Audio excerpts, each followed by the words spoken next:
آپ یقین کیجئے یہ جو پروسیس تھا، یہ جو عدم اعتماد ہوا، میں اون کرتا ہوں، میں اس میں پوری طرح شامل تھا، ایاز صادق صاحب شامل تھے، رانا ثناء اللہ خان صاحب تھے، ہم تینوں لگے ہوئے تھے اپنے کام پہ، بالکل ٹھیک کیا، میں یہ کرنا چاہیے تھا۔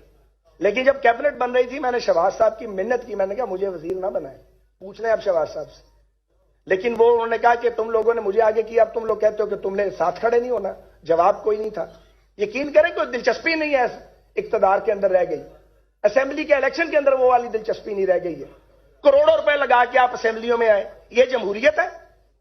اس کو خراب کون کرتا ہے؟ اس کو خراب وہ کرتے ہیں جو مارشل لاء لگاتے ہیں، اس کو خراب وہ کرتے ہیں وہ ججز جو نظریہ ضرورت کے تحت فیصلے دیتے ہیں، ری کاؤنٹنگ نہیں کرنے دینی، اٹھا کے پھینک رہا ثاقب نثار کیس کو۔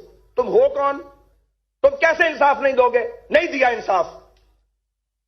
میں نام نہیں لیتا، جیلوں میں جب آپ لوگوں کو بلا کے کہتے ہیں کہ وزیر اعلیٰ بن جاؤ اور فارورڈ بلاک بناؤ، شرم آتی ہے؟ ارد گرد ہیں ہمارے کردار۔ میں نام نہیں لیتا، جب آپ کو پوچھیں کہ کہاں سے الیکشن لڑیں گے، آپ کہیں اپنے حلقے سے، اور آپ اس کے بعد کہیں وہ تو آپ ہار جائیں گے۔ آپ کو کس نے بتایا تھا کہ ہم ہار جائیں گے؟ یہ تو آپ نے کام کیے ہوئے ہیں، پھر کہتے ہیں بولے نہیں لوگ کیوں نہیں بولیں گے؟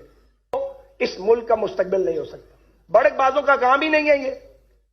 تو میں آج کے دن یہ کہنا چاہتا ہوں کہ اگر جان چھڑانی ہے اس عذاب سے، جو عذاب بار بار آ جاتا ہے پاکستان پہ، کبھی کسی شکل میں کبھی کسی شکل میں، تو پھر سیاسی جماعتیں مہربانی کر کے رحم کریں، اپنے اندر الیکشن کروائیں، الیکشنوں کے ذریعے قیادت کے فیصلے کریں۔